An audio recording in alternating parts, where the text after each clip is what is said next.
ठंडे समुद्रों के बीच बसा एक छोटा सा द्वीप बर्ग। यहाँ रहने वाले लगभग सभी लोग योद्धा कहलाते हैं। उनका जीवन हर पल खतरों से भरा होता है क्योंकि उनका सबसे बड़ा शत्रु है ड्रैगन। ड्रैगन यहाँ अक्सर हमला करते हैं। वे गांव की भेड़ें उठा ले जाते हैं, लकड़ी के घरों में आग लगा देते हैं और लोगों में दहशत फैला देते हैं। पीढ़ियों से वाइकिंग और ड्रैगन के बीच यह युद्ध चलता आया है। गांव के हर बच्चे को बचपन से ही यही सिखाया जाता है, ड्रैगन को मारो वरना वो तुम्हें मार देंगे। गांव के मुखिया और सबसे ताकतवर योद्धा का नाम था स्टोइक द बेस्ट। उनके लिए एक असली वाइकिंग वही है जो तलवार और कुल्हाड़ी से ड्रैगन का सीना चीर सके। लेकिन उनका बेटा हिक्कप बिल्कुल अलग है। हिक्कप गांव का सबसे अजीब सा लड़का है। वह दुबला पतला, छोटा कद और अक्सर दूसरे लोग उसका मजाक उड़ाते हैं। जब बाकी लड़के लड़कियां भारी हथियारों से अभ्यास करते हैं, हिक्कप लोहे लकड़ी के छोटे छोटे पुर्जे जोड़कर अजीब सी मशीनें बनाता है। उसकी यह आदत गांव वालों को बेकार लगती है। वह सब कहते हैं यह लड़का कभी असली वाइकिंग नहीं बन पाएगा, न ताकत है न साहस। स्टोइक को भी अपने बेटे पर भरोसा नहीं है। वह चाहता है कि हिक्कप एक दिन ड्रैगन मारकर अपना नाम रोशन करे, लेकिन हिक्कप जानता है कि ताकत से वह यह काम नहीं कर पाएगा। उसके पास है दिमाग और कल्पना। एक रात अचानक गांव पर हमला हो जाता है। आसमान से लाल पीली आग की लपटें दिखने लगती हैं। अलग अलग तरह के ड्रैगन गरजने लगते हैं। ग्रोंकस छोटे लेकिन मजबूत, नैडर तेज और नुकीले कांटों वाले, मॉन्स्टर नाइटमेयर जो खुद को आग में लपेटकर हमला करता है, और सबसे डरावना और सबसे रहस्यमयी नाइट फ्यूरी। गांव के सारे योद्धा तुरंत हथियार उठाकर लड़ने के लिए दौड़ते हैं। हर तरफ अफरा तफरी मच जाती है और योद्धा ड्रैगनों से भिड़ रहे हैं। हिक्कप भी इस अफरा तफरी में अपनी बनाई हुई एक खास मशीन उठाता है जो लोहे का जाल फेंक सकती है। उसका सपना है कि वह सबसे रहस्यमय ड्रैगन नाइट फ्यूरी को गिराए और सबको दिखाए कि वह भी असली वाइकिंग है। नाइट फ्यूरी को कोई भी वाइकिंग ठीक से नहीं देख पाया था। वह इतनी तेजी से आता और बिजली जैसी नीली आग छोड़कर गायब हो जाता। उसे सब अदृश्य मौत कहते थे। हिक्कप अपने पहाड़ जैसे बड़े हथियार को संभालते हुए आसमान की ओर देखता है। अचानक आकाश में नीली चमक दिखती है और जमीन पर धमाका होता है। हिक्कप समझ गया कि यह नाइट फ्यूरी है। वह जल्दी से निशाना साधता है और टिगर दबा देता है। उसका जाल आसमान में उड़ता हुआ सचमुच नाइट फ्यूरी को लगता है। दूर जंगल में एक भारी सी गड़गड़ाहट सुनाई देती है। हिक्कप खुश होकर चिल्लाता है, मैंने कर दिखाया, मैंने नाइट फ्यूरी को गिरा दिया। लेकिन कोई उसकी बात पर विश्वास नहीं करता। सब उसका फिर से मजाक उड़ाते हैं। अगले दिन हिक्कप अकेले जंगल की ओर निकल पड़ता है। उसके दिल में उत्साह है कि वह सबको साबित करेगा कि नाइट फ्यूरी सच में उसने गिराया है। घने पेड़ों और झाड़ियों के बीच चलते चलते वह एक गहरी घाटी में पहुंचता है। वह एक विशाल ड्रैगन जमीन पर पड़ा होता है, पंख जाल में फंसा हुआ और एक पंख टूटा हुआ। वह वही था, नाइट फ्यूरी। उसकी चमकदार काली चमड़ी धूप से चमक रही थी। हरी आंखों में गुस्सा और दर्द साफ दिख रहा था। हिक्कप थोड़ा सा घबराया।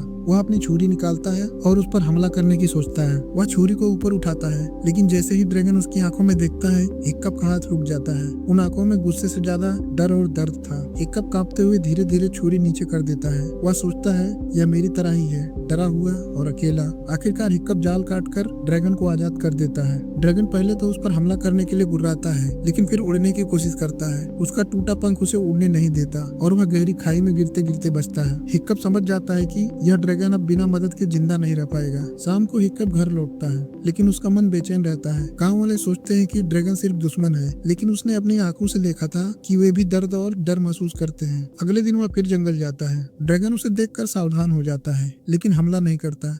हिक्कप धीरे धीरे उसके करीब जाता है और जमीन पर बैठकर एक मछली आगे बढ़ाता है। ड्रैगन पहले तो संदेह करता है, फिर मछली खा लेता है। यही उनकी दोस्ती की शुरुआत थी। हिक्कप उसका नाम रखता है टूथलेस, क्योंकि उसके दांत अंदर छुप जाते हैं और बाहर से वह बिना दांत वाला लगता है। अब हिक्कप हर दिन जंगल जाने लगा। टूथलेस उसका इंतजार करता। शुरुआत में उनके बीच डर था, पर धीरे धीरे वह बदलने लगा। हिक्कप समझ गया था कि टूथलेस उड़ नहीं सकता, क्योंकि उसकी पूंछ का आधा हिस्सा यानी उसका एक पंख टूट चुका था। हिक्कप एक लोहार का बेटा था और अक्सर अपने गांव के लोहार गाबर की दुकान में काम करता, और वहीं से उसने धातु और लकड़ी पर काम करना सीखा था। उसने सोचा क्यों ना टूथलेस के लिए एक पूंछ बनाई जाए। रात रात भर जागकर उसने चमड़े से एक पंख बनाया। अगली सुबह वह उसे लेकर टूथलेस के पास पहुंचा। जब उसने नया पंख टूथलेस की पूंछ पर लगाया तो ड्रैगन पहले तो चौंका, लेकिन फिर उड़ने की कोशिश करने लगा। टूथलेस हवा में कुछ सेकंड तक उठा, लेकिन तुरंत गिर गया। हिक्कप समझ गया कि यह पूंछ तब तक काम नहीं करेगी जब तक इसे कोई कंट्रोल न करे। हिक्कप ने तय किया कि वह खुद ही टूथलेस की उड़ान को नियंत्रित करेगा।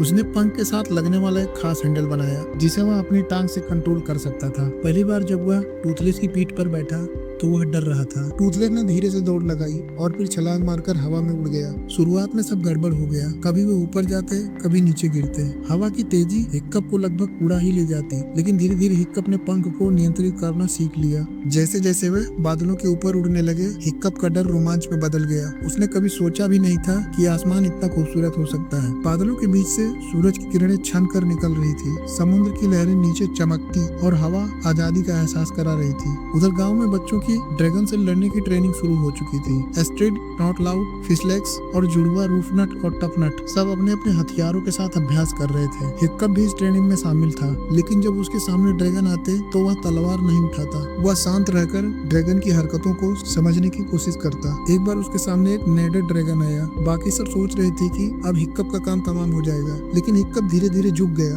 और आंखें फेर ली, जैसे आत्मसमर्पण कर रहा हो। नेडर ने उसे सूंघा और फिर शांत होकर पीछे हट गया। गांव वाले हैरान रह गए। गाबर ने कहा, यह लड़का हथियारों से नहीं दिमाग से तेज है। धीरे धीरे हिक्कप हर टेस्ट में सफल होने लगा। बाकी बच्चे खासकर एस्ट्रिड सोचने लगे कि इसमें कुछ तो राज है।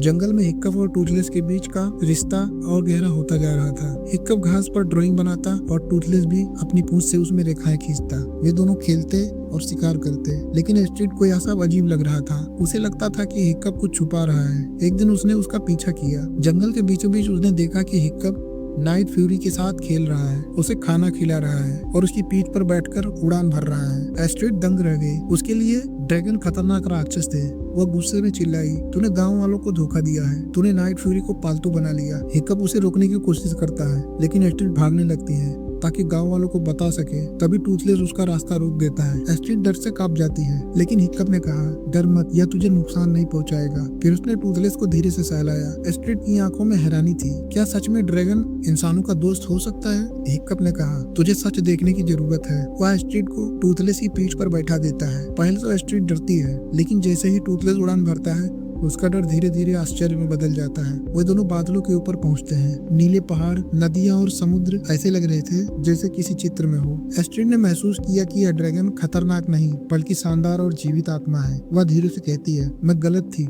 ड्रैगन दुश्मन नहीं है। हिक्कप मुस्कुराता है। यह वही टाइम था जब एस्ट्रिड उसकी सबसे बड़ी साथी बन गई। लेकिन तभी टूथलेस अचानक दिशा बदल देता है और उन्हें दूर समुद्र के पास एक विशाल चट्टान जैसी जगह पर ले जाता है। वहाँ सैकड़ों हजारों ड्रैगन एक साथ उड़ रहे थे। एस्ट्रिड और हिक्कप छुपकर देखते हैं। सभी ड्रैगन डर के मारे एक विशाल गुफा की ओर जा रहे हैं। अंदर से एक भयानक गरज सुनाई देती है। हिक्कप और एस्ट्रिड समझ जाते हैं कि कोई बहुत बड़ा और खतरनाक ड्रैगन बाकी सबको नियंत्रित कर रहा है। वही असली कारण था कि ड्रैगन बार बार गांव पर हमला करते हैं। यह रहस्य सब कुछ बदल सकता था। टूथलेस उन्हें उस रहस्यमय जगह से वापस गांव तक ले आता है। एस्ट्रिड का मन अब पूरी तरह बदल चुका था। उसने हवा में उड़कर और ड्रैगन की असली दुनिया देखकर समझ लिया था कि हिक्कप सही था। एस्ट्रिड ने कहा, हिक्कप, हमें गांव को यह बताना चाहिए। लेकिन हिक्कप ने मना कर दिया। अगर मैंने सबको बताया कि मैंने नाइट फ्यूरी को पालतू बना लिया है तो मुझ पर कभी भरोसा नहीं करेंगे। हमें पहले सच साबित करना होगा। कुछ ही दिनों बाद गांव में बच्चों की ट्रेनिंग का अंतिम मुकाबला होना था। इसमें विजेता को सम्मान मिलता और उसे यह अवसर मिलता कि वह किसी असली ड्रैगन से लड़ सके। गांव वाले हिक्कप को लेकर उत्साहित थे,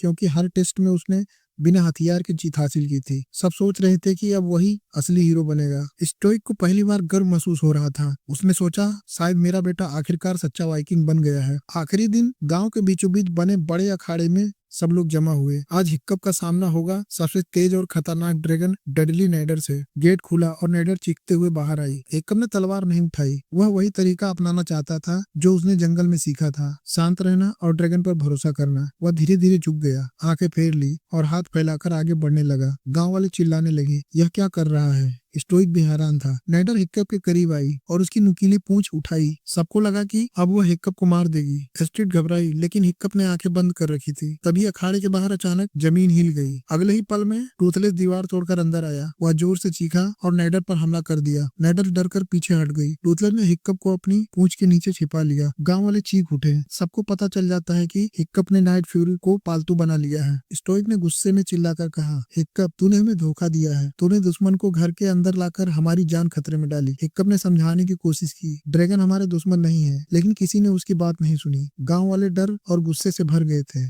सब चिल्लाने लगे, इस ड्रैगन को मार दो। स्टोइक ने सैनिकों को आदेश दिया। लोगों ने जाल और रस्सियों से टूथलेस को बांध लिया। टूथलेस को पकड़कर गांव के बीच खंबे से बांध दिया गया। स्टोइक ने सबके सामने घोषणा की, अब हमारे पास वो हथियार है जिससे हम ड्रैगनों के ठिकाने पर पहुंच सकते हैं। नाइट फ्यूरी हमें रास्ता दिखाएगा। गाँव वाले खुश हो गए। उन्हें लगा अब वो ड्रैगनों को हमेशा के लिए खत्म कर देंगे।